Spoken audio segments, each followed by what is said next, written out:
Hello friends, welcome to our channel. Ramesh, Shiva అని ఇద్దరు స్నేహితులు ఉండేవారు.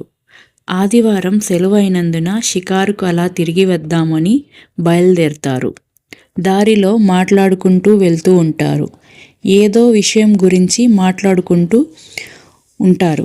ఇద్దరి మధ్యన ఏదో విషయంపై అభిప్రాయం కుదరక ఇద్దరు వాదించుకుంటూ ఉంటారు. వాళ్ళ ఇద్దరి మధ్య వాదన ఎక్కువై రమేష్ శివ చెంప పైన కొడతాడు. శివ కోపంతో అక్కడ ఉన్న ఇసుక మీద రమేష్ నన్ను కొట్టాడు అని రాస్తాడు. మళ్ళీ ఇద్దరు నడుచుకుంటూ ముందుకు వెళ్తారు. దారిలో దాహం వేసి ఓ మడుగు దగ్గర వెళ్తారు. శివ నీళ్ళల్లోకి దిగాడు. అక్కడ ఊబి ఉంది.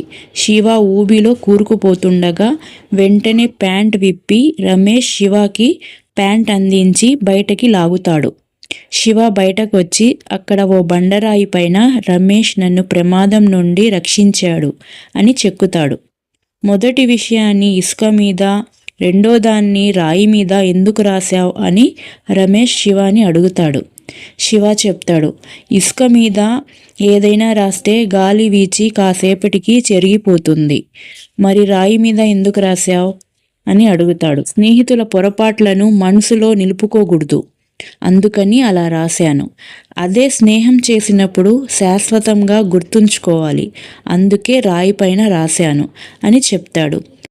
అది విన్న రమేష్, నన్ను క్షమించు శివ, నేను నిన్ను కోపంలో కొట్టేశాను. శివ రమేష్ని నవ్వుతూ హత్తుకుంటాడు. ఈ స్టోరీ ఒక నీతి. స్నేహితులే కాదు, ఎవరు తప్పు చేసినా క్షమించి మర్చిపోవాలి. చేసిన సహాయాన్ని మాత్రం కలకాలం గుర్తుంచుకోవాలి.